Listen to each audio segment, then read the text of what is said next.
സാറിനെ ഇപ്പം ഞങ്ങളുടെ വേദിയിലേക്ക് സ്വാഗതം ചെയ്യുന്നു. Floor is yours now.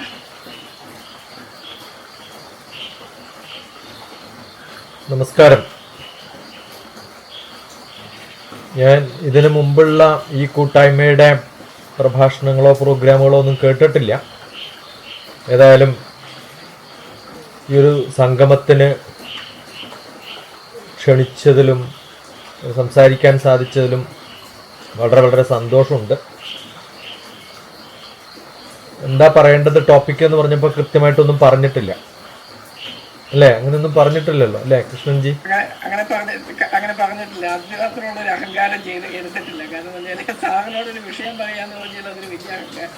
അതുകൊണ്ട് തന്നെ സാറിന്റെ യുക്തിക്കും ബുദ്ധിക്കും എന്ത് കിട്ടിയാലും അത് അമൃതിന് തുല്യമാണെന്ന് ഞങ്ങൾക്ക് നല്ല ഉറപ്പുണ്ട്. ഒരു രാമായണ കാലത്തിന്റെ ഒരു പ്രശ്നം എന്താ വെച്ചാൽ കുറേ പ്രഭാഷണങ്ങൾ വരുമ്പോഴേ, ഇപ്പോൾ ജനം ടി വിയിൽ ഞാനിപ്പോൾ പാഞ്ചജന്യം ഭാരതം എന്ന് പറഞ്ഞ ഒരു ഓർഗനൈസേഷൻ്റെ നാഷണൽ ചെയർമാനാണ്. കൈതപ്രം തിരുമേനിയായിരുന്നു ഇതിനു മുമ്പ് ചെയർമാൻ. അത് കഴിഞ്ഞപ്പോൾ ഞാനാണിപ്പോൾ 2 വർഷമായിട്ട്. കഴിഞ്ഞ വർഷം രാമായണം പ്രോഗ്രാം ശ്രീരാമസാഗരം എന്ന പ്രോഗ്രാമിൽ 5 കൊല്ലമായി നടത്തിക്കൊണ്ടിരുന്ന പ്രോഗ്രാമിനെ ഗ്ലോബൽ രാമായണ ഫെസ്റ്റിവലാക്കി മാറ്റി. ഇന്ത്യയുടെ വെളിയിലുള്ള കുറച്ച് പേരൊക്കെ അതിനകത്ത് ചെറിയ ചെറിയ ബിറ്റുകളൊക്കെ തന്ന് ആ പ്രോഗ്രാം ഗംഭീരമായിട്ട് നടത്തിയതിൻ്റെ ഫലമായിട്ട് ഇപ്രാവശ്യം ജനം ടി വിയുമായിട്ട് സംഘടിപ്പിച്ചിട്ടാണ് നമ്മൾ ചെയ്യണത്. എല്ലാ ദിവസവും ഇന്ത്യൻ ടൈം വൈകുന്നേരം 6:30 മുതൽ 7 മണി വരെ പ്രഭാഷണങ്ങളുണ്ട്. അതുപോലെ വ്യത്യസ്തമായിട്ടുള്ള പ്രോഗ്രാമുകൾ. ഇപ്പോൾ ഇന്നലെ മിഞ്ഞാന്ന് ഷൂട്ട് ചെയ്തൊരു പ്രോഗ്രാം പട്ടാമ്പിയിലുള്ള ഒരു മുസ്ലിം പയ്യൻ 2 വർഷം 3 വർഷമായിട്ട് എൻ്റെ കൂടെ എൻ്റെ മെൻറ്ററിങ്ങിലാണ്. അവൻ രാമായണത്തെക്കുറിച്ച് നിങ്ങൾ ചോദിക്കാവുന്ന, സാധാരണ ക്വിസ് കോമ്പറ്റീഷനിൽ ചോദിക്കാവുന്ന അതിഗഹനമായിട്ടുള്ളതല്ല, അത്തരം കുറേ ചോദ്യങ്ങൾക്ക് ഉത്തരം ആര് ചോദിച്ചാലും പറയുന്ന തരത്തിലുള്ളൊരു പ്രാഗൽഭ്യം നേടിയിട്ടുണ്ട്. എനിക്ക് തോന്നുന്നില്ല അത്തരം ഒരു പയ്യനെ ഞാൻ അധികം വ്യത്യസ്തമായിട്ടുള്ള ഒരു റിലീജിയൻ ആണെങ്കിൽ പോലും നമ്മുടെ റിലീജിയനിൽ പോലും കണ്ടിട്ടില്ല എന്നുള്ളതാണ്. നല്ല ഗഹനമായ ചോദ്യങ്ങളും ഉണ്ടാവാറുണ്ട്. അപ്പം എൻ്റെ പഠനം മിക്കവാറും എൻ്റെ കുട്ടികളോ അല്ലെങ്കിൽ ഞാൻ മെൻറ്റർ ചെയ്യുന്ന കുട്ടികളോ അതുപോലെ എൻ്റെ മഹാഗുരുക്കന്മാരായിട്ടുള്ള ബ്രഹ്മശ്രീ KPC അനുജൻ ഭട്ടതിരിപ്പാട്, സ്വാമി വേദഭാരതി മഹാമണ്ഡലേശ്വർ, അദ്ദേഹത്തിൻ്റെയൊക്കെ കൂടെ നടന്നു എന്നുള്ള ചെറിയൊരു പ്രാവീണ്യം മാത്രമേ എനിക്കുള്ളൂ. പക്ഷെ എല്ലാ ദിവസവും പഠിച്ചുകൊണ്ടിരിക്കുകയാണ്. അപ്പോൾ ഓരോ ചിന്തകളാണ് ഓരോ ദിവസവും വരിക. ഇപ്പം ഗുരുവായൂർ കഴിഞ്ഞ മാസം ഉണ്ടായിരുന്ന രാമായണ പ്രോഗ്രാമിൽ ഞാൻ സംസാരിച്ചത് കേരളത്തിന് അല്ലെങ്കിൽ കേരള ഭാഷയ്ക്ക് നൽകിയിട്ടുള്ള രാമായണത്തിൻ്റെ സംഭാവനകളാണ്. നമുക്കറിയാലോ, എഴുത്തച്ഛൻ എന്ന് പറയുന്ന ഒരാളെ നമ്മൾ ഭാഷയുടെ പിതാവെന്ന് വിളിക്കുമ്പോൾ അദ്ദേഹം ഭാഷ ഉണ്ടാക്കിയത് കൊണ്ടല്ല, അദ്ദേഹം രാമായണം മലയാളത്തിലേക്ക് തർജ്ജിമ ചെയ്തു എന്നുള്ളത് കൊണ്ട് മാത്രമാണ്. അതുപോലെ ഈ ശ്രീരാമസാഗരം ജനം ടി വിയുടെ പ്രോഗ്രാമിൽ പറയുമ്പോൾ ഞാൻ പറയണ്ടായി, വാത്മീകി കിളിയെ വേടൻ അമ്പെയ്ത് കൊന്ന കഥയാണ് തുടങ്ങുന്നതെങ്കിൽ അതേ കിളിക്ക് ജീവൻ കൊടുത്ത് കഥ പറയിപ്പിക്കുകയാണ് എഴുത്തച്ഛൻ ചെയ്തിട്ടുള്ളതെന്ന് പറയണ്ടായി. അപ്പോൾ വ്യത്യസ്ത കോണുകളിലൂടെ രാമായണത്തെ നോക്കിക്കാണാൻ സാധിക്കും. ഫിജിയിൽ കുറച്ച് വർഷം മുമ്പുണ്ടായിരുന്ന, അറിയാലോ, ഇന്ത്യൻ ഓഷനും സ്പെസിഫിക് ഓഷനും തമ്മിലുള്ള ഡിവൈഡ് ചെയ്യുന്ന ചെറിയ ഐലൻഡാണ്. അവിടെ ചെറിയ കുറേ ഇന്ത്യക്കാർ പണ്ട് ബ്രിട്ടീഷ് കാലത്ത് ഷുഗർ ഫാക്ടറി തുടങ്ങാൻ വേണ്ടിയിട്ട് ഇവിടുന്ന് ആൾക്കാരെ കൊണ്ടുപോയി കപ്പലിൽ അവിടെ വെറുതെ തിരിച്ചു കൊണ്ടുവരാതെ വിട്ടെറിഞ്ഞ് വന്ന ഇന്ത്യക്കാർ മിഗ്രേറ്റ്സ് എന്നാണ് അവരറിയപ്പെടുക. അവരുടെ രാജ്യത്ത് പോയിട്ട് ഒരു 10-17 രാജ്യങ്ങളിലുള്ള രാമായണവുമായിട്ട് ബന്ധപ്പെട്ടിട്ടുള്ള കോൺഫറൻസിൽ കുറച്ച് വർഷം മുമ്പ് എനിക്ക് പങ്കെടുക്കാൻ ഭാഗ്യമുണ്ടായിട്ടുണ്ട്, ഇന്ത്യൻ ഗവൺമെൻറ്റിൻ്റെ ഭാഗമായിട്ട്. അപ്പോൾ രാമായണത്തിൻ്റെ കഥകൾ നമ്മൾ വ്യത്യസ്തമായ രാജ്യങ്ങളിൽ നിന്ന് കേൾക്കാനും അവരുടെയൊക്കെ കൺസെപ്റ്റുകൾ കേൾക്കാനും ഒക്കെ സാധിച്ചിട്ടുണ്ട്. വളരെ കോംപ്ലിക്കേറ്റഡ് ആയിട്ടുള്ള ഒരു സങ്കല്പമാണ് രാമായണം എന്നെനിക്ക് തോന്നാറുണ്ട്. നമ്മൾ ത്രേതായുഗം എന്ന് പറയുന്ന കാലത്ത് നിന്ന് ഉള്ള ഒരു കഥയാണ് പറഞ്ഞു വരുന്നത്. അപ്പോൾ 4,32,000 വർഷമാണ് കലിയുഗം. അതിൻ്റെ ഡബിളാണ് 8,64,000 വർഷമാണ് ദ്വാപരയുഗം. 16 ലക്ഷത്തിൽ പരം, അതിൻ്റെ നേരെ ഇരട്ടി, അത്രയും ആണ് ത്രേതായുഗം. അതിനു മുമ്പുണ്ടായിരുന്ന സത്യയുഗം എന്ന് പറയുന്നത് പ്രപഞ്ചങ്ങളുടെ ഊർജം മാത്രം ഉൾക്കൊണ്ടിട്ടുള്ള ഒരു സങ്കല്പത്തിൻ്റെ കാലമാണ്. അപ്പോൾ ആ സത്യയുഗത്തിൽ ഉള്ള 5 പഞ്ചഭൂതങ്ങൾ അല്ലെങ്കിൽ പ്രപഞ്ചം ആയിട്ടുള്ള കാലത്ത്, ആയിട്ടുള്ള കാലത്ത്, പ്രാചീനമായിട്ടുള്ള കാലത്ത്, പ്രകൃതിയുടെ കാലത്ത്, ഇതിനൊക്കെ വലിയ അർത്ഥമുണ്ട്. പ്രകൃതി, പ്രപഞ്ചം, പഞ്ചഭൂതം, ആ ഭൂതങ്ങളുടെ കാലത്ത് നിന്ന് മാറി പിന്നെ ത്രേതായുഗം, 3 കാര്യങ്ങളുടെ മാത്രം ലോകം, അതാണ് ത്രേതായുഗം. ആ എന്ന് പറയുന്ന എന്തൊക്കെയാണെന്ന് ചോദിച്ചാൽ അത് ഈശ്വരനും പ്രകൃതിയും മനുഷ്യനും, അല്ലെങ്കിൽ മൂല്യചിന്തകളുള്ള ജീവജാലങ്ങൾ എന്ന് പറയുന്ന കുറച്ച് പേരുടെയൊക്കെ ഗ്രൂപ്പ്. ആ ഗ്രൂപ്പിൽ പെട്ടിട്ടുള്ളതാണ് മനുഷ്യനും രാക്ഷസനും അല്ലെങ്കിൽ വാനരനും എന്ന് പറയുന്ന കഥ. അതിൽ സാത്വികമായിട്ടുള്ള ഭാവം രാമൻ എല്ലാ പഞ്ചഭൂതങ്ങളുടെയും ഏറ്റവും ശുദ്ധമായിട്ടുള്ള രൂപം എന്ന് പറയുന്നത് അഗ്നിയാണെന്നും, അഗ്നി എന്ന് പറയുന്നത് സൂര്യൻ്റെ റെപ്രസെൻറ്റേറ്റീവ് ആണെന്നും, വിഷ്ണുവിന് തന്നെ ആദിത്യൻ്റെ 12 ഭാവങ്ങളിൽ ഒരു ഭാവമാണെന്നും, അതിൽ രാമനും കൃഷ്ണനുമൊക്കെ സൂര്യവംശജനാണെന്നും നമ്മൾ കേട്ടിട്ടുണ്ട്. അപ്പോൾ ഈ കാര്യങ്ങളൊക്കെ പണ്ട് നടന്നു, ത്രേതായുഗത്തിൽ നടന്നു, കുറേ കാലം മുമ്പ് നടന്നു. അതിൽ കുറേ ആൾക്കാർ ട്രാൻസ്ലേറ്റ് ചെയ്തു, വാത്മീകി എഴുതി, അത് മാറ്റി എഴുതി. ഇതിനൊക്കെ എന്താ ഇത്ര പ്രാധാന്യം എന്ന് ചോദിച്ചാൽ നമ്മുടെ ഇന്നത്തെ കാലഘട്ടത്തിൻ്റെ റിലവൻസ്, നമ്മൾ ഇന്ന് ഏറ്റവും പ്രചാരത്തിൽ കാണുന്നത് പാട്ടോ കഥയോ നാടകമോ ഒന്നുമല്ല, സിനിമയാണ്. അപ്പോൾ ഈ സിനിമകളിൽ പോലും ഇന്ന് നമ്മൾ ഉപയോഗിക്കുന്ന പല പാട്ടുകളും, മലയാളത്തിൽ നമ്മൾ പാട്ടുകൾ മാത്രം നോക്കിയാൽ സിനിമയിലുള്ള ഗാനങ്ങൾ, അതിൻ്റെ വരികൾ, ഇതിലൊക്കെ നോക്കിയാൽ രാമായണത്തെ നല്ലപോലെ യൂസ് ചെയ്തിട്ടുള്ളതായിട്ട് നമുക്ക് കാണാൻ സാധിക്കും. അപ്പോൾ ഈ കഥകളൊക്കെ പഴയ പുരാണ കഥയല്ല, ഇന്നത്തെ കുടുംബവുമായിട്ട്, സമൂഹവുമായിട്ട്, മനഃശാസ്ത്രവുമായിട്ട് വളരെ ബന്ധപ്പെട്ടിരിക്കുന്നുവെന്ന് നമ്മുടെ ചിന്തകൾ കൃത്യമായിട്ട് ആ തോതിലേക്ക് നോക്കിയാൽ നമുക്ക് കാണാൻ സാധിക്കും. അപ്പോൾ രാമായണത്തിൽ ഭക്തിയല്ല, അല്ലെങ്കിൽ പ്രാധാന്യം കൂടുതൽ കൊടുത്തിട്ടുള്ളത് ധർമ്മത്തിനാണ്. അതുകൊണ്ടാണ് ധാർമ്മിക പുരുഷനായ രാമൻ്റെ കഥ പറയുമ്പോൾ വ്യത്യസ്തമായ തരത്തിൽ നമ്മൾ അതിനെ നോക്കിക്കാണേണ്ടത്. അതിൽ നമുക്ക് വിരഹം കാണാം, സംശയം കാണാം, കുടുംബങ്ങളുടെ സംഘർഷം കാണാം. പക്ഷേ ആ കാലഘട്ടത്തിൽ 2 സമൂഹങ്ങൾ തമ്മിലുള്ള കലശമാണ്, അല്ലെങ്കിൽ ഒരു ബുദ്ധിമുട്ടാണ് നമ്മൾ കണ്ടിട്ടുണ്ടെങ്കിൽ, ദ്വാപരയുഗത്തിൽ വരുമ്പോൾ 2 കുടുംബങ്ങൾ തമ്മിലുള്ളതും, ഇന്ന് നമ്മുടെ ഓരോ കുടുംബത്തിലും അല്ലെങ്കിൽ ഓരോരാളുടെ മനസ്സിലും നടക്കുന്ന വ്യഥകളാണ് നമ്മൾ കാണേണ്ടത്. അപ്പോൾ ഇത് കമ്പയർ ചെയ്യുന്ന സമയത്ത് ഒരു സ്ത്രീയുടെ വേദന എന്ന് അന്ന് കാണിച്ചത് ഇന്ന് നമ്മുടെ കുടുംബത്തിലുള്ള, നമ്മുടെ തൊട്ടടുത്ത ബന്ധുക്കൾ വേദനയായിട്ട് കാണേണ്ടി വരും. സഹോദര ബന്ധം എന്ന് പറയുന്നത്, അച്ഛനും മകനും തമ്മിലുള്ള ബന്ധം എന്ന് പറയുന്നത്, അധികാരം എന്ന് പറയുന്നത്, ത്യാഗം എന്ന് പറയുന്നത്, കാത്തിരിപ്പ് എന്ന് പറയുന്നത്, ധർമ്മസങ്കടം എന്ന് പറയുന്നത്, മനസ്സിൻ്റെ മാനസികമായ ഏകാന്തത എന്ന് പറയുന്നത്, ഇങ്ങനെ സൈക്കോളജിക്കലായിട്ടും ആന്ത്രപ്പോളജിക്കലായിട്ടും സോഷ്യോളജിക്കലായിട്ടും പൊളിറ്റിക്കലായിട്ടും ഒക്കെ നമുക്ക് രാമായണത്തെ കാണാൻ സാധിക്കും. ഏതോ ഒരു ഫിലോസഫി ഡേയുടെ ടോക്കിൽ വെസ്റ്റ് ബംഗാളിൽ ഞാൻ ഭാരതത്തിൻ്റെ യുദ്ധത്തിൻ്റെ ഫിലോസഫിയെക്കുറിച്ച് പറയുണ്ടായി. അപ്പോൾ നമ്മൾ പലപ്പോഴും ഫിലോസഫിക്കലായിട്ട് കാണാൻ സാധിക്കുമ്പോൾ നമ്മുടെ സാധാരണ ബുദ്ധിയിൽ വരുന്ന ചിന്തകളല്ല ഇതിനകത്ത് വരിക. അശോക വനത്തിലിരിക്കേണ്ടുന്ന സീത ശോകവനത്തിലല്ല ഇരുന്നത്, അശോകവനത്തിലാണ്, ദുഃഖമില്ലാത്തത്. അയോധ്യ എന്ന വാക്കുപയോഗിക്കുമ്പോൾ യുദ്ധമില്ലാത്തൊരു നാട്ടിലാണ് കഥ പറയുന്നത് യുദ്ധത്തിന്റെ കഥയാണെങ്കിൽ പോലും. ഈ ത്രേതായുഗ കാലത്ത് ഉണ്ടായിരുന്ന ബന്ധം എന്ന് പറയുന്നത് അതിനു മുമ്പുണ്ടായിരുന്ന സത്യയുഗത്തില് ഉണ്ടായിരുന്ന ബന്ധവുമായിട്ട് നമ്മൾ മനസ്സിലാക്കണം.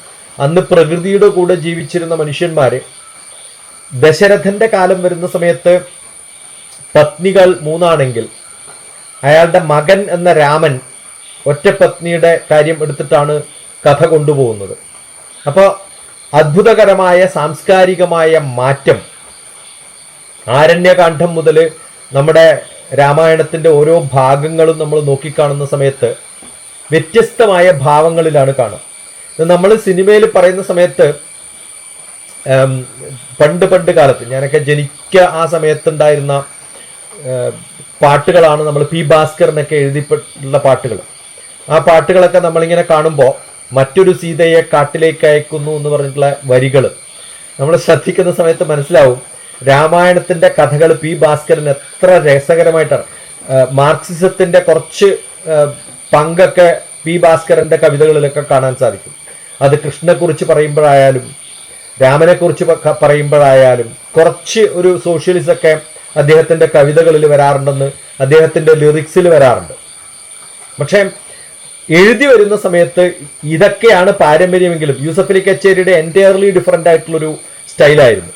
അപ്പോൾ ഈ ഒരു കാലഘട്ടത്തിൽ നമ്മൾ നോക്കിക്കാണുമ്പോൾ നമ്മുടെ വീട്ടിൽ രാമായണമുണ്ടെന്ന് കാണാൻ ഏറ്റവും എളുപ്പം നമ്മുടെ ഓരോരാളുടെ വീട്ടിലുമുള്ള സംഭവങ്ങൾ സിനിമയിലേക്ക് കഥയായിട്ട് വരുന്ന സമയത്ത്, സ്പർദ്ധകൾ കഥയായിട്ട് വരുന്ന സമയത്ത് ആരാണ് ദശരഥൻ, ആരാണ് രാമൻ, നമ്മുടെ വീട്ടിൽ ജീവിക്കുന്നതിൽ, നമ്മുടെ കൂടെ ജീവിക്കുന്നവരിൽ ആ ബോധത്തോടു കൂടി ജീവിക്കുന്നവർ ആരൊക്കെയാണ്, നമ്മുടെ ബ്രദേഴ്സ് ലക്ഷ്മണനും ഭരതനും ശത്രുഘ്നനും ഒക്കെ ആണോ എന്നൊക്കെ നമ്മൾ അന്വേഷിച്ച് എത്തുമ്പോൾ നമുക്ക് കാണാൻ സാധിക്കും.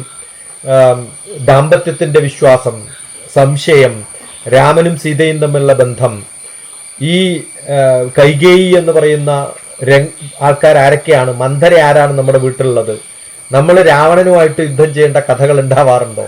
സിനിമയിലൊക്കെ വില്ലന്മാർ രാവണന്റെ കാര്യങ്ങളൊക്കെയാണ് നമ്മൾ പറയാറ്.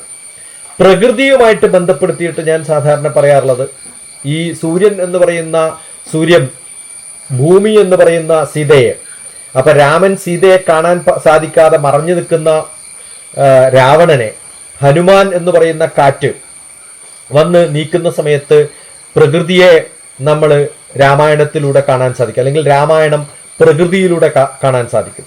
അപ്പോൾ ഓരോ സംഭവങ്ങളും നമ്മൾ പ്രകൃതിയിൽ നിന്ന് നമ്മുടെ ജീവിതത്തിലേക്ക് സ്നേഹത്തെക്കുറിച്ച്, ലവ് അല്ലെങ്കിൽ സെപ്പറേഷൻ, അല്ലെങ്കിൽ സംശയങ്ങൾ, സസ്പീഷ്യൻ, എങ്ങനെ സാക്രിഫൈസ് ചെയ്യണം, എങ്ങനെ പവർഫുൾ ആവണം, എങ്ങനെ ഈഗോ കാണിച്ചു കൊടുക്കണം, കാണിച്ചു കൊടുക്കാതിരിക്കണം, എവിടെ കാണിക്കണം, ഒരു ലോയൽറ്റി എന്ന് പറയുന്നത് നമ്മൾ ബാലി സുഗ്രീവന്റെ ഒക്കെ കഥ കേൾക്കുന്ന സമയത്ത് അതിനെക്കുറിച്ചുള്ള ചിന്തകൾ, ഇതൊക്കെ നമുക്ക് ഒരു സിനിമയുടെ ഭാഗമായിട്ട് പലപ്പോഴും കാണാറുണ്ട്.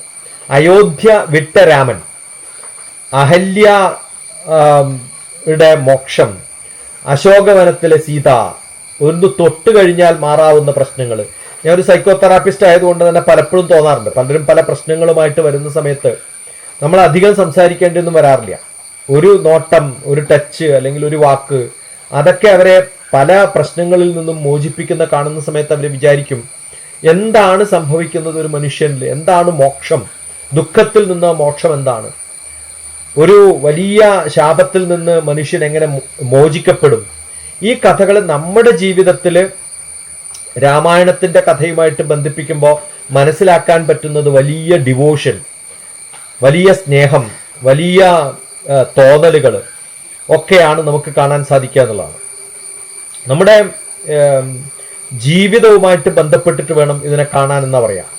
ഞാൻ ഏത് സിനിമയാണെന്ന് എനിക്ക് കൃത്യമായിട്ട് ഓർമ്മയില്ല, പെട്ടെന്ന് വന്ന ചില ചിന്തകൾ മാത്രമാണ് പങ്കുവെക്കുന്നത്. എനിക്ക് തോന്നുന്നു തറവാട്ടമ്മ എന്നെങ്ങാണ്ടാണ് സിനിമയുടെ പേരെന്നാണ് എൻ്റെ ഓർമ്മ.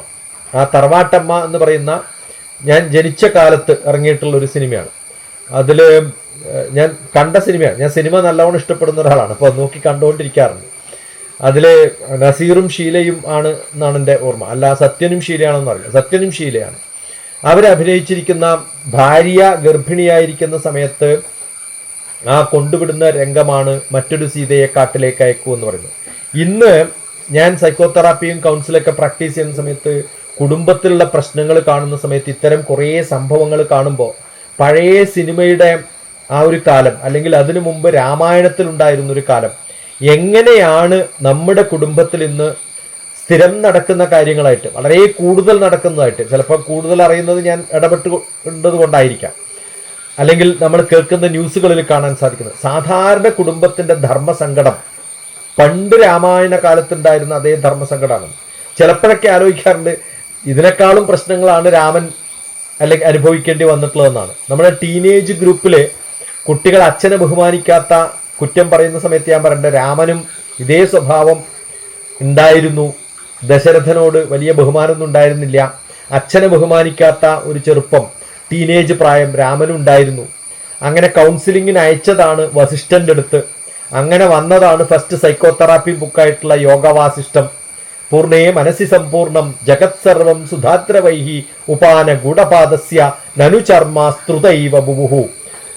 ഈ സൈക്കോതെറാപ്പിയുടെ കൗൺസിലിങ്ങിന്റെ സൈക്കോളജിയുടെ ആദ്യത്തെ ടെക്സ്റ്റ് ബുക്ക് എന്ന് പറയുന്നത്, ആദ്യത്തെ രസായനം എന്ന് പറയുന്നത്, ആദ്യത്തെ ഏറ്റവും നല്ല കാച്ചി കുറുക്കി തന്നിട്ടുള്ള ഭാഗം എന്ന് പറയുന്നത് ഈ ഒറ്റ ശ്ലോകത്തിൽ നമുക്ക് കാണാൻ സാധിക്കും. ലോകം ഞാൻ കാണുന്നത് പോലെയാണ്, നല്ലതും ചീത്തയും എന്നൊന്നുമില്ല. എനിക്ക് നല്ലതാണെന്ന് തോന്നുന്നത് നല്ലതും ചീത്തയാണെന്ന് തോന്നുന്നത് ചീത്തയും എൻ്റെ മനസ്സിലിരിപ്പ് പോലെയാണ്. അത് തന്നെ ഭഗവാൻ കൃഷ്ണനും പൂർണ്ണയെ മനസ്സി സമ്പൂർണ്ണം എന്ന് പറയുന്ന അതേ അവസ്ഥയിലാണ്. ഞാൻ എൻ്റെ ഉദ്ധരേത് ആത്മനാത്മാനാം ആത്മാനം അവസാധയേത് ആത്മൈവ ഹ്യാത്മനോ ബന്ധു ആത്മൈവ രിപുരാത്മനഹ.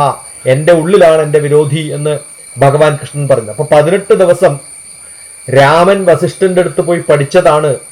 പിന്നെ കൃഷ്ണൻ അർജുനന് 18 ദിവസം യുദ്ധമുള്ള കാലത്ത് ഏറ്റവും സെന്ററിൽ പറഞ്ഞു കൊടുത്തത് എന്ന് നമ്മൾ കാണാൻ സാധിക്കും. പുനർവായനകളാണ്. അപ്പോൾ ഒരു ജന്മത്തിൽ നടക്കുന്നത് അടുത്ത ജന്മത്തിലേക്ക് എങ്ങനെ മാറ്റപ്പെടുന്നു, ചിന്തകളിൽ മാറ്റമുണ്ടായില്ലെങ്കിലും കാര്യങ്ങളിൽ മാറ്റമില്ലായില്ലെങ്കിലും ജന്മത്തിലുള്ള മാറ്റം, കുടുംബത്തിലുള്ള മാറ്റം, ധർമ്മസങ്കടത്തിലുള്ള മാറ്റം ഒരു ചെറിയ അണു മാറിയിട്ടുണ്ടെന്ന് മാത്രമേ നമുക്ക് കാണാൻ സാധിക്കുള്ളൂ.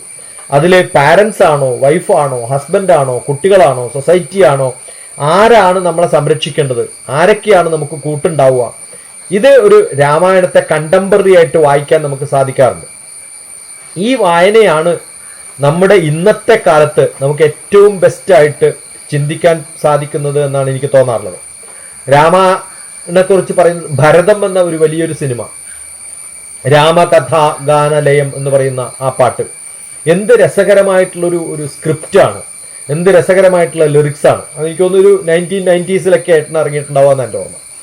അപ്പോൾ ഇവിടെ കഥ മാത്രമല്ല, ജീവിതത്തിന്റെ ദുഃഖത്തെ, സാഹോദര്യ ബന്ധത്തെ, അറിയാലോ നെടുമുടി വേണുവും മോഹൻലാലും അഭിനയിച്ചിട്ടുള്ള ആ രംഗം നമ്മുടെ മനസ്സിൽ ഭരതം എന്ന സിനിമ കാണുന്ന സമയത്ത് അത് മോഹൻലാലിന്റെ കഥാപാത്രം എന്ന് പറയുന്നത് ജീവിതത്തിൽ ഒരു കാണ്ഡമാണ്. അത് മറ്റൊരു രംഗത്തേക്ക് മാറുമ്പോൾ ആ അനുഭവം ഭരതത്തിൽ മോഹൻലാലിന്റെ കഥാപാത്രത്തിലൂടെ ജീവിതത്തിൽ സാഹോദര്യ ബന്ധം, നഷ്ടം, കല, ഉത്തരവാദിത്തം, ഇതൊക്കെ എങ്ങനെയാണ് സമുന്നയിപ്പിച്ച് എൻ്റെ ജ്യേഷ്ഠ സഹോദരനായ ഏറ്റവും ഞാനിപ്പോ പാഞ്ചജന്യത്തിന്റെ ചെയർമാൻ എന്ന് പറഞ്ഞല്ലോ, കൈതപ്രം തിരുമേനിയുടെ വരികളാണ്. അതിൽ സംഗീതം കൊടുത്തിട്ടുള്ള രവീന്ദ്രൻ ആണ്. എത്ര രസകരമായിട്ടുള്ള ഒരു ഒരു ഒരു ആലാപനമാണ്, അല്ലെങ്കിൽ എത്ര രസകരമായിട്ടുള്ള രാമകഥാ ഗാനലയം എന്ന് പറയുന്ന. എനിക്ക് തോന്നുന്നു കൈതപ്രത്തിനല്ലാതെ അങ്ങനെ ഒരു വരികൾ എഴുതാൻ സാധിക്കില്ല. രാമായണത്തിന്റെ ചെറിയൊരു പുസ്തകം എങ്ങനെ ആസ്വദിക്കണം എന്നുള്ളത് കൈതപ്രത്തിന്റെ ഒരു പുസ്തകമുണ്ട്. അടുത്ത കാലത്ത് ഞങ്ങൾ കണ്ട സമയത്ത് അതിനെക്കുറിച്ച് സംസാരിക്കേണ്ടായി. ആരണ്യകാന്ഡം എന്ന് പറയുന്ന വാക്ക് നമ്മൾ ഉപയോഗിക്കുന്ന സമയത്ത് സീതയുടെ ഹൃദയവേദന കൃത്യമായിട്ട് ആ സിനിമയിൽ ഒരു പ്രതീകാത്മകമായ മനുഷ്യ ദുഃഖത്തിന്റെ ഒരു ഡയമെൻഷൻ, ഒരു എപ്പിക് ഡയമെൻഷൻ എന്ന് പറയാം, എത്ര കൃത്യമായിട്ടാണ് കൊടുത്തിരിക്കുന്നതെന്ന് ആലോചിക്കണം. ഭരതം എന്ന സിനിമ എന്തുകൊണ്ട് ഭരതം എന്ന വാക്ക് കൊടുത്തു എന്ന് ആലോചിച്ചു കഴിഞ്ഞാൽ അതിൻ്റെ മഹത്വം നമുക്ക് മനസ്സിലാവും. കലാകാരന്മാരുടെ ചിന്തകൾ നമ്മുടെ സാധാരണക്കാരുടെ ചിന്തകളെക്കാളും വലിയ തോതിൽ ഔന്നത്യത്തിൽ നിൽക്കുന്നതാണ്. അതിന് ഭാരതത്തിന് ഏറ്റവും വലിയ പ്രാധാന്യം, ഇതിനെയൊക്കെ ഇൻഫ്ലുവൻസ് ചെയ്തിട്ടുള്ള ഏക കൃതി അത് രാമായണമാണെന്ന് നമുക്ക് വേണമെങ്കിൽ പറയാം.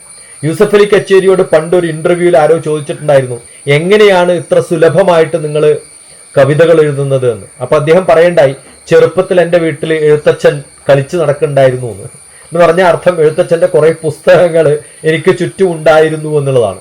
നമ്മൾ അതിൽ നിന്നൊക്കെ മാറിപ്പോയി. നമുക്കൊക്കെ പറ്റിയിട്ടുള്ളത്, അല്ലെങ്കിൽ എൻ്റെ ചെറുപ്പത്തിലൊന്നും എനിക്കത് ഭാഗ്യം ഉണ്ടായിട്ടില്ല. കുറച്ചും കൂടി പ്രായം കൂടിയപ്പോഴാണ് ഇതൊക്കെ ഒന്ന് പഠിക്കണം, വായിക്കണം എന്നൊക്കെ. അതിൻ്റെ എല്ലാ കുറവുകളും എന്നിലുണ്ട്. സംസ്കൃതം കൃത്യമായിട്ട് പഠിക്കാനും ഒന്നും സാധിക്കാത്തൊരു വ്യക്തിയാണ് ഞാൻ. പക്ഷെ എന്നാലും പഠിക്കാനുള്ള താല്പര്യം കൊണ്ട്, അറിയാനുള്ള താല്പര്യം കൊണ്ട് പറ്റുന്നവരുടെ അടുത്തൊക്കെ പോയി ചെറിയ അങ്ങോട്ടും ഇങ്ങോട്ടൊക്കെ ഉള്ള വിദ്യകളൊക്കെ പഠിച്ച് കുറച്ചൊക്കെ കാര്യങ്ങളൊക്കെ മനസ്സിലാക്കാൻ ശ്രമിച്ചു എന്നുള്ളതാണ് ഇന്ന് എനിക്ക് ഈ എൻ്റെ ജന്മനാടായ നടുവിൽ എന്ന് പറയുന്ന ചെറിയ കുഗ്രാമത്തിൽ നിന്ന് അമേരിക്കയിൽ ഇരിക്കുന്ന നിങ്ങളോടൊക്കെ സംസാരിക്കാൻ എനിക്ക് ഭാഗ്യം തന്നതെന്ന് എനിക്ക് തോന്നാറുണ്ട്. അത് നമ്മുടെ ഒരു രാമായണത്തിന്റെ പുനർവായന നമ്മുടെ ജീവിതവുമായിട്ട് ബന്ധപ്പെടുത്തുന്നതാണ് എനിക്കിഷ്ടം. കാരണം എന്താണ് ഇതിന്റെ പ്രസക്തി, വേർ, വെൻ, വൈ, ഹൗ, ഇത്തരം ചോദ്യങ്ങൾ കൃത്യമായിട്ട് ചോദിക്കുന്ന ചെറുപ്പക്കാരായ കുട്ടികളുമായിട്ടാണ് എൻ്റെ ജീവിതത്തിന്റെ മിക്കവാറും സമയങ്ങൾ. എന്തോ പറയണ്ടായി ഇൻട്രൊഡക്ഷനിൽ 6 ലക്ഷം 8 ലക്ഷം എന്നൊക്കെ. Millions and millions of teachers and students ആണ്. കാരണം കഴിഞ്ഞ ആഴ്ച ഞാൻ ഉണ്ടായിരുന്നത് ബാംഗ്ലൂരിലൊരു യൂണിവേഴ്സിറ്റിയിലെ ഇൻഡക്ഷൻ ട്രെയിനിങ് പ്രോഗ്രാമിനാണ്. അപ്പൊ അതിൽ ആയിരക്കണക്കിന് കുട്ടികളാണ് ഒരു ദിവസം. അപ്പൊ ഒരു ദിവസം ആയിരക്കണക്കിനാണെങ്കിൽ ഒരു കൊല്ലത്തിൽ മിക്കവാറും 200ഓളം ദിവസങ്ങൾ ഞാൻ യൂണിവേഴ്സിറ്റികളിലും കുട്ടികളുമായിട്ടുള്ള ക്ലാസ്സുകളാണ്. ഒരു യൂണിവേഴ്സിറ്റിയുടെ വൈസ് ചാൻസലർ, ആദിശങ്കര യൂണിവേഴ്സിറ്റിയുടെ തിരുപ്പതിക്കടുത്തുള്ള യൂണിവേഴ്സിറ്റി വൈസ് ചാൻസലർ, എൻ്റെ യൂണിവേഴ്സിറ്റി തന്നെ 14,000 പിള്ളേരുണ്ട്. അപ്പൊ ഇത്തരം കുറേ കുട്ടികളുമായിട്ട് നമ്മൾ സംവദിക്കുമ്പോൾ ഞാൻ സ്ഥിരമായിട്ട് കേൾക്കാറുള്ളത് ഇതുകൊണ്ട് എനിക്ക് എന്താ കാര്യം എന്നാണ്. അതുകൊണ്ടാണ് ഞാൻ ഇത്തരത്തിൽ ഈ ഒരു ടോക്കിന് അല്ലെങ്കിൽ ഇങ്ങനെ പ്രഭാഷണം നടത്തണം എന്നെനിക്ക് ആഗ്രഹം തോന്നിയതും അങ്ങനെ പറഞ്ഞു വന്നതുമാണ്. ഈ അഹല്യ എന്ന് പറയുന്ന തെറ്റിദ്ധരിക്കപ്പെട്ടിട്ടുള്ള മനുഷ്യന്റെ പ്രതീകം നമ്മുടെ ചെറിയ കുട്ടികളിൽ പലരിലും കാണാൻ സാധിക്കും. അതും ഏകദേശം എനിക്ക് തോന്നുന്നു എൻ്റെ ചെറുപ്പകാലത്ത് ഞാൻ ഇവിടെ നടുവിൽ എന്ന് പറയുന്ന നാട്ടിൽ സിനിമാ തിയേറ്റർ എൻ്റെ ചേട്ടനും ഇളയച്ചനും ഒക്കെ കൂടി നടത്തിയതാണ്. അതുകൊണ്ട് ചെറുപ്പകാലത്ത് പഴയ സിനിമകൾ ഇഷ്ടംപോലെ കാണാൻ സാധിക്കും. അന്ന് കണ്ട ഒരു പ്രാവശ്യമല്ല. തിയേറ്റർ നമ്മളതായതുകൊണ്ട് നമ്മളൊരു ടിക്കറ്റ് വിൽക്കാനൊക്കെ ഉണ്ടാവും. ഒരേ സിനിമ 10 പ്രാവശ്യം കാണേണ്ടി വരും. എല്ലാ ഷോയും കാണുന്ന ഒരാളാണ് ഞാൻ. അപ്പൊ അന്ന് കണ്ടിട്ടുള്ള സിനിമയാണ് എനിക്ക് തോന്നുന്നു ഈ ഒരു ശാപമോക്ഷം എന്ന് പറയുന്ന ഒരു സിനിമ. ആ സിനിമയില് അഹല്യ എന്ന് പറയുന്ന ഒരു ശാപമോക്ഷത്തിന്റെ കഥ പറയുമ്പോൾ നമ്മുടെ കുട്ടികളിൽ ഇന്ന് ശാപം നേടിയിട്ടുള്ള കുറേ കുട്ടികളെ നമുക്ക് കാണാൻ പറ്റും.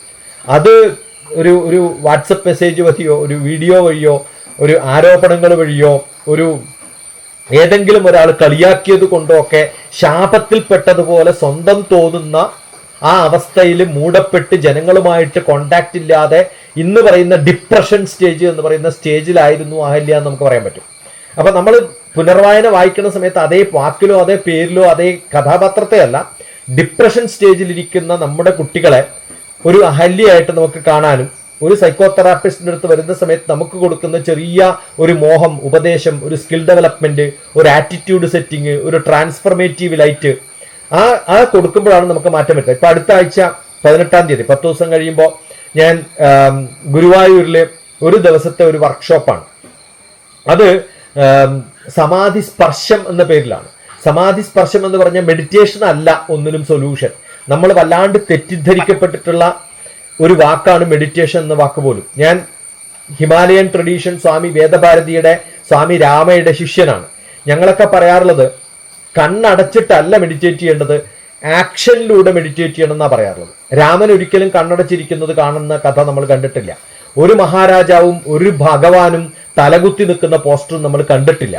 നമ്മുടെ ഭാരതീയ പാരമ്പര്യം ചെയ്യുന്ന പണിയിൽ പൂർണ്ണമായും കോൺസെൻട്രേഷൻ ചെയ്യുക എന്നുള്ളത്. അനന്യശ്ചിന്തയന്തോമാം യേ ജനാ പര്യുപാസത്തെ തേഷാം നിത്യാഭിയുക്താനാം യോഗക്ഷേമം വഹാമ്യഹം എന്നാണ് ഭഗവത്ഗീത പറയുന്നത്. നമ്മൾ ചെയ്യുന്ന കർമ്മത്തിൽ പൂർണ്ണമായിട്ടും ശ്രദ്ധിച്ചിരുന്നാൽ തന്നെ അതാണ് മെഡിറ്റേഷൻ ഇൻ ആക്ഷൻ. അത്തരം മെഡിറ്റേഷൻ ഇൻ ആക്ഷൻ കൊടുക്കാൻ സാധിക്കുമ്പോഴാണ് എനിക്ക് എൻ്റെ കുട്ടികളെ അവരുടെ അഹല്യ എന്ന ഭാവത്തിൽ നിന്നും മോക്ഷം കൊടുത്ത് കർമ്മത്തിലേക്ക് കൊണ്ടുവരാൻ സാധിക്കുന്നത്. അതുകൊണ്ട് ബുദ്ധിമുട്ടുന്ന ജനങ്ങളെ കണ്ണടച്ചിട്ട് സ്വാമി വിവേകാനന്ദൻ പറഞ്ഞു, you cannot meditate on cross roads എന്ന്. നിങ്ങൾ ബുദ്ധിമുട്ടും വിഷവും ഉണ്ടാക്കുമ്പോൾ ഗുളിക രൂപത്തിൽ കൊടുക്കേണ്ടത് അല്ല മെഡിറ്റേഷൻ എന്ന് പറയുന്നത്. സമാധി എന്ന് പറയുന്നത് യമ നിയമ ആസന പ്രാണായാമ പ്രത്യാഹാര ധാരണ ധ്യാന സമാധി എന്ന അവസ്ഥയിലേക്ക് നമ്മൾ മാറുമ്പോഴാണ് ഉണ്ടാവുക. അതുകൊണ്ട് കൃത്യമായിട്ട് വായിച്ച്, ഞാനിപ്പോൾ സംസാരിക്കുന്നത് ചിക്കാഗോയിലുള്ള ആൾക്കാരാണെന്ന് എനിക്കറിയാം. 3 മഹാസ്വാമിമാർ സംഗമിച്ചിട്ടുള്ള ഈ 3 മഹാസ്വാമിമാരുടെയും അടുത്ത് ബന്ധപ്പെടാൻ സാധിച്ചിട്ടുള്ള ഒരാളെന്ന നിലയിൽ ഞാൻ പറയാണ്. ചിന്മയ സ്വാമിയുടെ ആണ് എൻ്റെ പഠനവും, അല്ലെങ്കിൽ ചിന്മയസ്വാമിയുടെ കാലം എന്ന് പറയുന്നത് തൃശ്ശൂർ ഉണ്ടായിരുന്ന സമയത്തൊക്കെ ബന്ധപ്പെട്ടിട്ടുള്ള ആൾക്കാരുമായിട്ടുള്ള അടുത്ത ബന്ധം, ഇരിങ്ങാലക്കുടയാണ് എൻ്റെ വൈഫിൻ്റെ വീട്, അങ്ങനെ ഒരു ബന്ധം എനിക്ക് സാധിച്ചിട്ടുണ്ട്. ചിന്മയ മിഷനിൽ പലപ്പോഴും ക്ലാസ് എടുക്കാനും അല്ലെങ്കിൽ ചിന്മയ സ്കൂളുകളിൽ ക്ലാസ് എടുക്കാനും ഒക്കെ സാധിച്ചിട്ടുണ്ട്. അടുത്ത കാലത്ത് പിറവം പോയിരുന്നു യൂണിവേഴ്സിറ്റിയിൽ. ചിന്മയസ്വാമി ശങ്കരൻ പിറന്ന നാട് എന്ന് പറയുന്ന പിറവം പലരും തെറ്റിച്ചെടുത്തുള്ള കാലടിയാണ്, അതുകൊണ്ട് അത് എടുത്തു പറയുന്നത്. കാലടി എന്ന് പറഞ്ഞാൽ കാല് വെച്ചിട്ടുള്ള സ്ഥലം, അത് കാലടിയും. ജനിച്ചത് പിറവം, പിറന്ന സ്ഥലം എന്ന അർത്ഥത്തിലും. ആ പിറവം ഇരിക്കുന്നത് ചിന്മയസ്വാമിയുടെ കയ്യിലാണ്. അപ്പൊ അവിടെ നമ്മൾ ഇരിക്കുന്ന ആ ഒരു അവസ്ഥയിൽ നമ്മൾ പഠിച്ചു വരുന്ന സമയത്ത് വളരെ അസോസിയേറ്റ് ആയിട്ട് ചിന്തിക്കാനും ഒക്കെ എനിക്ക് പ്രചോദനം നൽകിയിട്ടുള്ളത് ചിന്മയാനന്ദ സ്വാമി. ആ ബന്ധം എനിക്കുണ്ട്. രണ്ടാമത്, ഞാൻ ഇപ്പോഴും ഉപയോഗിക്കുന്ന ഭഗവത്ഗീത എന്ന് പറയുന്നത് ചിന്മയസ്വാമിയുടെ ഭഗവത്ഗീതയാണ്. രണ്ടാമത്, ഏറ്റവും നല്ല മെഡിറ്റേറ്റീവ് മാസ്റ്റർ എന്ന് പറഞ്ഞ് നമുക്കറിയാൻ പറ്റുന്ന സ്വാമി രാമയുടെ, സ്വാമി വേദഭാരതിയുടെ ശിഷ്യനാണ് ഞാൻ. ഹിമാലയൻ ട്രഡീഷനിലാണ് മെഡിറ്റേഷൻ പഠിച്ചത്. രണ്ടാമത്തെ സ്വാമി, ഒന്ന് ചിന്മയ, ഒന്ന് സ്വാമി രാമ. മൂന്നാമത് സ്വാമി ഭുവ. അധികം ആരും കേട്ടിട്ടുണ്ടാവില്ല. ഞാൻ ഭഗവത്ഗീത പഠിപ്പിച്ച ആദ്യത്തെ ക്ലാസ് കഴിഞ്ഞ് ഇംഗ്ലീഷിൽ, അത് അമേരിക്കയിൽ വെച്ച് ഫിസിക്കലാണ് ചെയ്തത്. നിങ്ങളുടെ തൊട്ടടുത്ത നാട് ഇൻഡ്യാനാപോലിസിൽ കൊളംബസിലായിരുന്നു എൻ്റെ ക്ലാസ്. അത് കഴിഞ്ഞിട്ട് പിന്നെ കോവിഡ് വന്ന കാലത്ത് ഓൺലൈൻ ആയിരുന്നു. പിന്നെ കോവിഡ് വന്ന കാലത്ത് ഏറ്റവും നല്ല പോലെ അത് ഉപയോഗിച്ചിട്ടുള്ള വ്യക്തികളിൽ ഒരാൾ ഞാനാണ്. പ്രൊഫസർ കോവിഡിന്റെ വലിയ ഗിഫ്റ്റ് കിട്ടിയിട്ടുള്ള ഒരാളാണ് ഞാൻ. ആ സമയത്ത് ഞാൻ ചെയ്തിട്ടുള്ള യുണൈറ്റഡ് നേഷൻസിലെ യോഗ കമ്മ്യൂണിറ്റിയുടെ അഡ്വൈസറി ബോർഡിൽ ഇരിക്കാനും അവിടുത്തെ സെക്രട്ടറി ആയിട്ടുള്ള സ്വാമി ഭുവയുടെ ശിഷ്യൻ അവിടെ ഉണ്ട്. ഇപ്പോൾ അമേരിക്കയിൽ ന്യൂയോർക്കിലുണ്ട്. അദ്ദേഹം ദിലീപ് ജി മഹാരാജ്. അദ്ദേഹം സ്വാമി ഭുവയുടെ ശിഷ്യനാണ്. സ്വാമി ഭുവ ശംഖ് കൊടുത്താൽ നീട്ടി ഇത്രയും കൂടുതൽ ലോങ്ങർ ആയിട്ട് വിളിക്കാൻ പറ്റുന്ന വേറൊരാളുണ്ടായിരുന്നില്ല. യോഗയുടെ, ഫിസിക്കൽ യോഗയുടെ പിതാവ് എന്ന് വേണമെങ്കിൽ നമ്മൾ വിളിക്കണം. പക്ഷെ അദ്ദേഹം അധികം അറിയപ്പെട്ടിട്ടില്ല എന്നുള്ളതാണ് ഏറ്റവും വലിയ ദോഷം. നമ്മൾ അയ്യങ്കാരെയൊക്കെയാണ് യോഗയുടെ ഗുരുവായിട്ടൊക്കെ കാണാറുള്ളത്. അതിനൊക്കെ എത്രയോ കാലം മുമ്പ് വളരെ കൃത്യമായിട്ട് അമേരിക്കയിൽ ഈ മൂന്ന് സ്വാമിമാര്, ചിന്മയസ്വാമിയും സ്വാമി ഭുവയും സ്വാമി രാവയും, ഇത് മൂന്നാളും ചേർന്നിട്ടുള്ള ചിക്കാഗോയിലാണ് നിങ്ങൾ ഇരിക്കുന്നതെന്ന് ഓർക്കുമ്പോൾ എനിക്ക് വലിയ സന്തോഷമുണ്ട്. ഒരു പ്രാവശ്യം വിസിറ്റ് ചെയ്യാൻ സാധിച്ചിട്ടുള്ളൂ. ആ ഒരു 2018-19 കാലഘട്ടത്തിൽ 5-8-10 വർഷം മുമ്പ് ഞാൻ ആ ഭാഗത്ത് 9 വർഷം മുമ്പ് അവിടെ ഉണ്ടായിരുന്നു. ഈ സീത എന്ന് പറയുന്ന കഥ നമ്മൾ വായിക്കുന്ന സമയത്ത് ഇവരുടെയൊക്കെ കഥകളിലൂടെ, അവരുടെയൊക്കെ ചേതനകളിലൂടെ, അവരുടെയൊക്കെ ചിന്തകളിലൂടെയൊക്കെ, രാമൻ എന്ന് പറയുന്ന കഥയെ അവരുടെ ചിന്തകളിലൂടെയൊക്കെ നമ്മൾ കാണുമ്പോൾ ഫിസിക്കലായിട്ടുള്ള, ഇമോഷണൽ ആയിട്ടുള്ള, അല്ലെങ്കിൽ ഇന്റലക്ച്വൽ ആയിട്ടുള്ള 3 ചിന്തകൾ നമ്മൾ കൂടെ കൊണ്ടുപോകണം. അത് വളരെ കൃത്യമായിട്ട് ഈ 3 സ്വാമികളിലൂടെയും നമുക്ക് വായിക്കാൻ സാധിക്കും. യതിയുടെ ഒരു ശിഷ്യനും കൂടിയാണ് ഞാൻ. അപ്പൊ യതിചരിതം എഴുതിയിട്ടുള്ള ഷൗക്കത്തും അദ്ദേഹത്തിന്റെ ശിഷ്യനായിട്ടുള്ള ജോസഫും ഒക്കെ എൻ്റെ വീട്ടിൽ എൻ്റെ കൂടെ വന്ന് കിടന്നുറങ്ങാനൊക്കെ എനിക്ക് ഭാഗ്യം കിട്ടിയിട്ടുണ്ട്. അവരുടെയൊക്കെ അടുത്ത കാലത്ത് പെരുമാറാൻ വേണ്ടി 10-20 വർഷം മുമ്പ് യൂണിവേഴ്സിറ്റിയിൽ ഡയറക്ടറായിരുന്ന സമയത്ത് എൻ്റെ കൂടെ സമയം ചെലവഴിച്ചിട്ടുള്ളവരാണ് അവരൊക്കെ. അപ്പൊ നമ്മൾ യതി എന്ന് പറയുന്ന ഒരു വ്യക്തിയിലൂടെ നോക്കിക്കാണുമ്പോൾ സൈക്കോളജിക്കലായിട്ട് പുരാണങ്ങളെയൊക്കെ നോക്കിക്കാണാൻ ശ്രമിച്ചിട്ടുള്ള ഒരാളാണ്. ഇവരെയൊക്കെ നമ്മൾ കൂട്ടി വായിക്കുമ്പോഴാണ് നമുക്ക് മനസ്സിലാവുക ഒരു ജീവിതം എന്ന് പറയുന്നത് എങ്ങനെ ഒരു സ്ത്രീ ജീവിതം ഉണ്ടാവണം, എങ്ങനെ ഒരു പുരുഷ ജീവിതം ഉണ്ടാവണം, അത് കലിയുഗത്തിലേക്ക് എങ്ങനെ മാറ്റിയെടുക്കാൻ സാധിക്കും. ഇതൊക്കെ നമ്മൾ കൃത്യമായിട്ട് വായിക്കേണ്ടതാണ്. രാമനെ ഉപേക്ഷിച്ച സീതയെ എന്തുകൊണ്ട് ഉപേക്ഷിച്ചു, എന്തുകൊണ്ട് ഇത്തരം ചിന്തകളിൽ കലിയുഗത്തിൽ നമുക്ക് ഇന്നത്തെ കാലത്ത് സീതയെയും രാമനെയും അഹല്യയെയും നമ്മുടെ ജീവിതത്തിൽ എങ്ങനെ അഗ്നിപരീക്ഷയ്ക്ക് ഇടയാക്കാൻ സാധിക്കുന്ന തരത്തിൽ, അഗ്നിപരീക്ഷ ഇപ്പൊ പലപ്പോഴും ഉണ്ടല്ലോ, നമ്മുടെ ഡൈവേഴ്സ് എന്ന് പറയുന്ന സിറ്റുവേഷനിലേക്ക് നമ്മൾ മാറുന്നതിന് കാരണം എന്താണ്, എങ്ങനെയാണ് ഒരു കരിയറിൽ നമ്മൾ ഏറ്റവും കൂടുതൽ നന്നാവാൻ പറ്റുക, കുടുംബത്തിൽ എന്ന് പറയുന്നത് കരിയറിന്റെ ബന്ധം എങ്ങനെയാണ്, രാമൻ എങ്ങനെയാണ് ഇതിനെ ബാലൻസ് ചെയ്ത് കൊണ്ടുപോയത്, രാജാവ് എന്ന ഭരണവും കുടുംബം എന്ന് പറയുന്ന സീതയെയും എങ്ങനെയാണ് കൂടെ കൊണ്ടുപോയത് കാട്ടിൽ പോകുമ്പോൾ. അച്ഛൻ പറഞ്ഞതല്ല അനുസരിച്ചത് രാമൻ, രാജാവ് പറഞ്ഞതാണ് അനുസരിച്ചത്. അച്ഛൻ പറഞ്ഞാൽ ചിലപ്പോൾ അനുസരിക്കണമെന്നില്ല. കാരണം അച്ഛൻ പറഞ്ഞത് അനുസരിക്കാത്ത സാധാരണ മകനാവാൻ രാമന് സാധിക്കില്ല. നാളെ രാജാവേണ്ട ആളാണ്. അപ്പോൾ രാജാവ് പറഞ്ഞത് അനുസരിക്കാത്ത മക്കള് എങ്ങനെയാണ് നാളെ രാമൻ രാജാവാകുമ്പോൾ ജനങ്ങളെ അനുസരിപ്പിക്കുക എന്നുള്ള വലിയൊരു ക്വസ്റ്റ്യൻ ഉണ്ട്. അതുകൊണ്ട് നമ്മുടെ കുടുംബജീവിതവും നമ്മുടെ കരിയറും പ്രൊഫഷണൽ ജീവിതവും എങ്ങനെ ബാലൻസ് ചെയ്യണം എന്ന് രാമായണം നമ്മളെ പഠിപ്പിക്കുന്നുണ്ട്. എങ്ങനെയാണ് ഈ സോഷ്യൽ ലൈഫിൽ നമ്മുടെ ഇത്തരം നമ്മുടെ കൂടെ ഇന്ന് നമുക്കുള്ള ചോയ്സസ് അതിനെയൊക്കെ തരണം ചെയ്യാനുള്ള നമ്മുടെ കറേജ്, നമ്മൾ എങ്ങനെയാണ് ഡിഗ്നിഫൈഡ് ആയിട്ട് വലിയ എൻഡ്യൂറൻസോടുകൂടി നമുക്ക് എങ്ങനെ ജീവിക്കാൻ സാധിക്കുമെന്നൊക്കെ നമ്മൾ മനസ്സിലാക്കേണ്ടതാണ്. ഇത് കൃത്യമായിട്ട് ഓരോ മലയാളിയുടെയും വിരഹ സാംസ്കാരിക സംഘടനകൾ തമ്മിൽ കുടുംബപരമായിട്ടുള്ള വിരഹങ്ങൾ, അപ്പോൾ പുറത്ത് താമസിക്കുന്ന ആൾക്കാർ, ഭാരതം വിട്ട് പുറത്ത് താമസിക്കുന്നത്, കാനനവാസം എന്നൊക്കെ പറയുന്നത് അതാണ്. എപ്പോഴെങ്കിലുമൊക്കെ 14 വർഷം കൂടുമ്പോഴൊക്കെ ചിലപ്പം ചില ആൾക്കാരൊക്കെ വരാറുള്ളൂ എന്ന് പറയുന്നത്. ഇങ്ങനെ മാറി താമസിക്കുന്ന അല്ലെങ്കിൽ വരാതെ പോകുന്ന അബാൻഡൻഡ് ആയിട്ട് മാറി നിൽക്കുന്ന ചില ജീവിതത്തിന്റെ ചില ഘട്ടങ്ങളിലൊക്കെ നമ്മുടെ കുടുംബം തന്നെ വിട്ട് പറഞ്ഞു പോകുന്ന ആൾക്കാരുടെ കാര്യം. ഇത് എനിക്കിപ്പോൾ ഒന്ന് പഴയ ഒരു സിനിമ, ഈ ധ്വനി എന്ന് പറയുന്ന ഒരു സിനിമ, ജാനകി ജാനേ എന്ന് പറയുന്ന ഒരു പാട്ട്, നമുക്കത് കൃത്യമായിട്ട് വായിച്ചാൽ മനസ്സിലാവും. അല്ല, എനിക്ക് തോന്നുന്നു ശോഭനയാണെന്ന് അതിനകത്ത് അഭിനയിച്ചിട്ടുള്ളതെന്നാണ് എൻ്റെ ഓർമ്മ. അപ്പോൾ സുശീലയാണ് അതിനകത്ത് പാടിയിട്ടുള്ള പാട്ട്. യൂസഫലി കച്ചേരിയുടെ വരികളാണ് അതിനകത്ത്. അത് വാക്കില്ലാത്തവർക്കും കഥ കൊടുക്കാൻ സാധിക്കുന്നു എന്ന് പറയുന്നത്. കാഞ്ചന സീത എന്ന് പറയുന്ന അരവിന്ദന്റെ സിനിമ, ഈ ഒരാളുടെ പ്രസൻസ് എപ്പോഴാണ് നമുക്ക് ഫീൽ ചെയ്യേണ്ടത്, എപ്പോഴാണ് അതിന് വിട്ടുപോകേണ്ട അവസ്ഥ വരുന്നത്. കാഞ്ചന സീത എന്ന് പറയുന്ന ഒരു കഥയൊക്കെ എത്ര രസകരമായിട്ടാണ് എടുത്തിരിക്കുന്നത്. അയോധ്യ പോലെ തന്നെ രണ്ടും കൂടെ കൂടെ വരികയാണ് എൻ്റെ ഉള്ളിൽ. ഈ അയോധ്യയെ പോലെയുള്ള ഒരു സിനിമ, ആ പേരും ഇട്ടിരിക്കുന്ന അയോധ്യ എന്നാണ്. അതുകൊണ്ട് ആലോചിച്ച് നോക്കുക, സിനിമകളുടെ പേരുകൾ മാത്രം നോക്കിയാൽ രാമായണത്തിന് എത്ര പേരെടുത്തിട്ടുണ്ടെന്ന്. രാമൻ, ശ്രീരാമൻ, ഞാൻ അയോധ്യ വിട്ടൊരു രാമൻ എന്ന് പറയുന്ന സമയത്ത് ആ അയോധ്യ വിട്ട രാമന്റെ കഥയാണ് പറയുന്നത്. ഞാൻ അയോധ്യ വിട്ട രാമനാണെന്ന് പറയുന്ന സമയത്ത് ഒരു കൃത്യമായിട്ടുള്ള വീട്, സുരക്ഷ, കുടുംബം ഒക്കെ വിട്ടെറിയാൻ തയ്യാറാവുന്നത് അച്ഛന്റെ വലിയൊരു വാക്ക് കേൾക്കാൻ വേണ്ടിയിട്ടാണ്. അതിന് കൂട്ടുകൊണ്ടുപോകുന്നത് സീതയെയാണ് എന്നുള്ളത്. സീത എന്ന് പറയുന്ന ഭൂമിയാണ്, ഭൂമിയുടെ കൂടെയാണ് നമ്മൾ സഞ്ചരിക്കുന്നതെന്ന്. ഞാൻ പോകുന്നത് എവിടെയാണോ അവിടെ എൻ്റെ ഭൂമി ഉണ്ടാവും.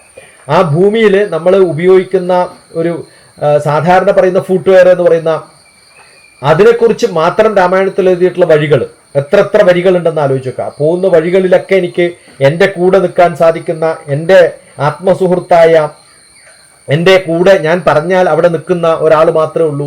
അത് സാധാരണ നമ്മുടെ ഫുട്വെയർ ആണ്, ചെരുപ്പാണെന്ന് പറയാറുണ്ട്. ആ ചെരുപ്പ് മാത്രം കൊണ്ടുപോയി പൂജിച്ചിട്ടുള്ള ഭരതന്റെ ഏക ക്ഷേത്രമായിട്ടുള്ള ഇരിങ്ങാലക്കുടയുണ്ട്. അതിന്റെ തൊട്ടടുത്ത എൻ്റെ വീട് ഇരിങ്ങാലക്കുടയിൽ. ഇത് നമ്മൾ നോക്കിക്കാണുമ്പോൾ എന്തൊക്കെയാണ് ഇല്ലാത്തവരും ഉള്ളവരും തമ്മിലുള്ള വ്യത്യാസം. ഞാൻ എന്തിനെയാണ് പ്രാർത്ഥിക്കേണ്ടത്, എന്താണ് എനിക്ക് എപ്പോഴും എൻ്റെ കൂട്ടായിട്ടുണ്ടാവുക.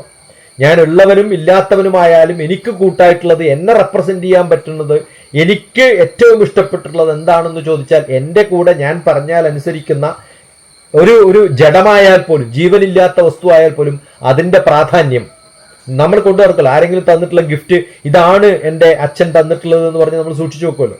അതുപോലെ രാമനെ റെപ്രസെൻറ്റേറ്റീവ് ആയിട്ട് കൊണ്ടുപോയിട്ടുള്ളത് നമ്മൾ തീരെ അവഗണിക്കുന്ന, ഒരു വിലയും കൊടുക്കാത്ത ഒരു ഒരു ഒരു പാതുകത്തിന്, ഒരു ചെരുപ്പിന് ഇത്രയൊക്കെ പ്രാധാന്യം കൊടുത്തിട്ടുള്ള ഒരു കഥ വേറെ ഏതെങ്കിലും വേൾഡ് ലിറ്ററേച്ചറിൽ ഇങ്ങനെ ഒരു കഥ കാണാൻ പറ്റുമോ എന്ന് ചോദിച്ചാൽ നമുക്ക് കാണാൻ പറ്റില്ല എന്ന് എനിക്ക് തോന്നാറുള്ളത്.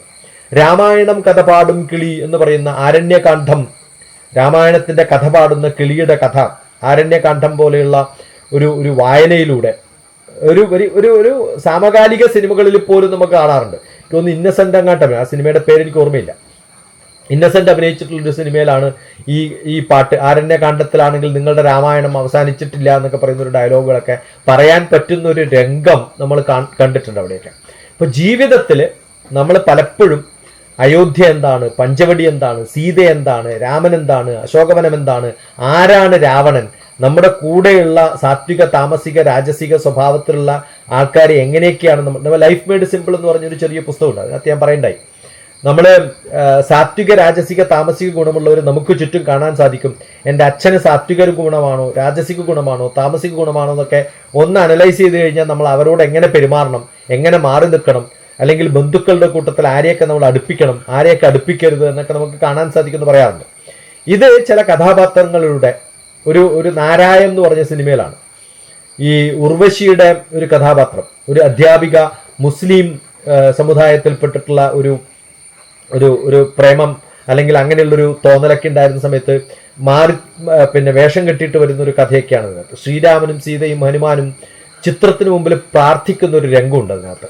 അപ്പോൾ ശ്രീരാമനാമം എന്ന് പറയുന്ന ഒരു നേരെ പാടുന്ന പാട്ടല്ല, ഒരു പശ്ചാത്തല സംഗീതം എന്നൊക്കെ പറയില്ലേ, ആ ഒരു പാട്ട് അതിനകത്തുണ്ട്. അത് എൻ്റെ വിശ്വാസം ശക്തമാക്കാൻ മറ്റൊരാളുടെ വിശ്വാസം ദുർബലമാക്കേണ്ട കാര്യമില്ല എന്ന് പഠിപ്പിക്കാൻ വേണ്ടിയിട്ടാണ്.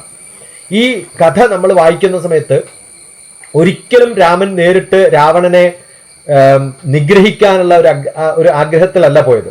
മോക്ഷം കൊടുക്കാൻ വേണ്ടിയിട്ട് പോയി, അല്ലെങ്കിൽ ആ രാജ്യം പിടിച്ചടക്കാൻ വേണ്ടിയിട്ടല്ല പോയത്. അത് പിടിച്ചടക്കാൻ സാധിക്കുമായിരുന്നു വേണമെങ്കിൽ. രാമന് വേണമെങ്കിൽ ഏതെങ്കിലും ബന്ധുക്കളെ അല്ലെങ്കിൽ കസിൻ ബ്രദേഴ്സിനെ അവിടെ രാജാവായിട്ട് വെക്കാമായിരുന്നു. അങ്ങനെ ലങ്കയിൽ വെച്ചിട്ടില്ല. വെച്ചിരുന്നെങ്കിൽ ഇന്ന് പിന്നെ ലങ്കയിൽ പോയ രാമായണ കഥ എല്ലാവർക്കും അറിയാം. ഇന്ന് ലങ്കയിൽ പോയ രാമായണ കഥ ആർക്കും അറിയില്ല. ഞാനവിടെ ഒരു അക്കാഡമിക് എഡ്യൂക്കേഷണൽ കോൺഫറൻസിന് പോയ സമയത്ത് സീനിയർ ആയിട്ടുള്ള ടീച്ചർമാർ യൂണിവേഴ്സിറ്റിയിൽ ക്ലാസ് എടുക്കുന്ന സമയത്ത് അവരോട് രാമന്റെ കഥയും രാവണന്റെ കഥയൊക്കെ പറയുമ്പോൾ അവർക്ക് ഇതുവരെ കേൾക്കാത്ത കഥ പോലെ തോന്നിയിട്ടുണ്ട്. വായിച്ചു കേട്ടിട്ടുണ്ടാവും, പക്ഷെ അവിടുത്തെ കഥയാണ് എന്ന് അറിയാത്ത കുറെ പേര് ശ്രീലങ്കയിൽ ഇപ്പോഴും ഉണ്ടെന്നാണ്. അപ്പൊ നമ്മൾ പറയുന്നത് ഒരു രംഗം നമ്മൾ പറയുന്ന സമയത്ത് നമ്മളെ ഇൻഫ്ലുവൻസ് ചെയ്യാൻ സാധിച്ചതുപോലെ ലങ്കയെ നമുക്ക് രാമായണത്തിൽ ഇൻഫ്ലുവൻസ് ചെയ്യാൻ സാധിച്ചിട്ടില്ല. അവിടുത്തെ കഥയുടെ വേർഷൻ വേറെയുമാണ്. അപ്പം നമുക്ക് രാമൻ എന്തുകൊണ്ട് അവിടെ രാമന്റെ ബന്ധുവിനെ രാജാവാക്കിയിട്ടില്ല എന്നാണ് അറിയുന്നത്. അപ്പൊ കഥാപാത്രങ്ങൾ നമ്മൾ ഒരു കാലത്തും ഇൻവേഷൻ എന്ന് പറയുന്നത് ഭാരതത്തിന്റെ പാരമ്പര്യമല്ല, ആരെയും കീഴടക്കുക എന്നുള്ളതല്ല. നമ്മൾ രണ്ട് വ്യത്യസ്തമായിട്ടുള്ള ഗ്രൂപ്പുകൾ മത്സരിക്കുന്ന സമയത്തും അവരെ നിഷ്കാസനം ചെയ്യുകയല്ല, അവരെ കൂടെ ആക്സെപ്റ്റ് ചെയ്തിട്ട് അവരിൽ പറ്റിയ ഏറ്റവും നല്ല ആളെ അവിടെ സ്ഥാപിക്കുകയാണ് ചെയ്യേണ്ടത് എന്ന് വിശ്വസിച്ചിട്ടുള്ളതാണ്. അപ്പോൾ ഡ്യൂട്ടി, പേഴ്സണൽ ഡിസയർ, ആഗ്രഹങ്ങൾ ഒക്കെ തമ്മിലുള്ള നമ്മുടെ പ്രൊഫഷണൽ ഫാമിലി ലൈഫിനെ കുറിച്ചുള്ള ഒരു ബാലൻസിങ് രാമനിലൂടെ കാണാൻ സാധിക്കും. ഒരു ഡിഗ്നിറ്റിയും ഒക്കെ കാത്തു സൂക്ഷിക്കുന്ന സ്ത്രീ ആയിട്ടുള്ള സീതയെ നമുക്ക് കാണാൻ സാധിക്കും. ബൗണ്ടറി എപ്പോഴും ക്രോസ് ചെയ്യാത്ത ഏറ്റവും നല്ല ബ്രദർലിഹുഡായിട്ട് നമുക്ക് ലക്ഷ്മണനെ കാണാൻ സാധിക്കും. ഭരതൻ എന്ന് പറയുന്നത് വളരെ ഗ്രീഡോട് കൂടിയിട്ടുള്ള പവർഫുൾ ആയിട്ടുള്ള ഒരു തരം ജീവിച്ചിരുന്ന ഭരതനാണോ എന്ന് നമ്മൾ സംശയിക്കേണ്ടി വരും ചിലപ്പോഴൊക്കെ. സർവീസിന്റെ മോട്ടോ മാത്രം മനസ്സിൽ വെച്ചിട്ടുള്ള ഏറ്റവും നല്ല ഒബീഡിയന്റ് ആയിട്ടുള്ള സബോർഡിനേറ്റ് ആയിട്ടുള്ള ഹനുമാനെ നമുക്ക് കാണാൻ സാധിക്കും. നമ്മുടെ കൂട്ടത്തിലും അത്തരം ഹനുമാന്മാർ കുറെ പേരുണ്ടാവും. വളരെ കറപ്റ്റ് ആയിട്ടുള്ള ഈഗോ ആയിട്ടുള്ള പക്ഷെ ഹൈലി ഇന്റലിജന്റും മെഡിറ്റേറ്റീവും ആണെന്ന് നമ്മൾ പറയാറുള്ള ശിവന്റെ ശിഷ്യനായിട്ടുള്ള രാവണനെ നമുക്ക് കാണാൻ സാധിക്കും. ഗോസിപ്പ് ചെയ്യുന്ന ആൾക്കാർ, മന്ധരയെ പോലെയുള്ള ആൾക്കാരൊക്കെ നമ്മുടെ കുടുംബജീവിതത്തിലും ചുറ്റിലും സിനിമയുടെ ഭാഗമായിട്ടുമൊക്കെ എല്ലാ സിനിമയിലും ഇത്തരം ഏഷണി പരത്തുന്ന പരയെ നമുക്ക് കാണാൻ സാധിക്കും.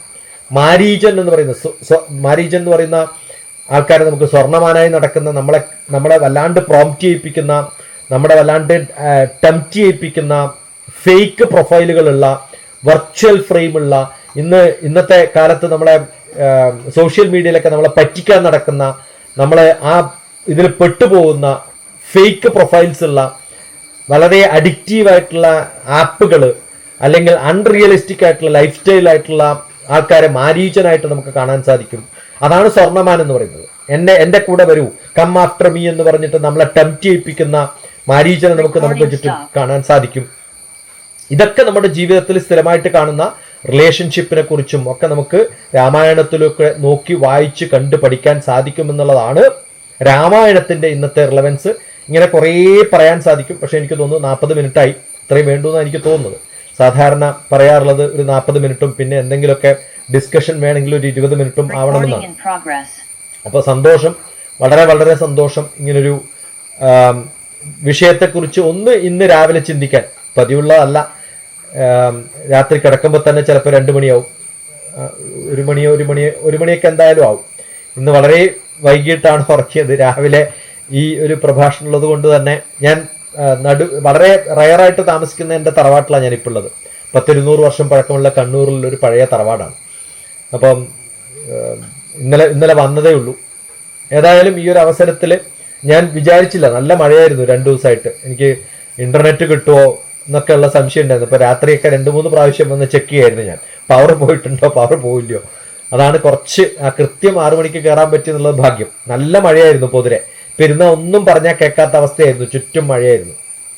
വേറെ സൗകര്യങ്ങളൊന്നും ഇല്ലാത്തത് കൊണ്ട് ഇതിലൊക്കെയാണ് ഒപ്പിച്ചത് നമ്മളൊക്കെ ജീവിച്ചു പോകുന്നത്. സന്തോഷം, വളരെ വളരെ സന്തോഷം. നന്ദി, നമസ്കാരം. പറയാൻ തോന്നുന്നു കുറച്ചെന്തൊക്കെയോ പറഞ്ഞു.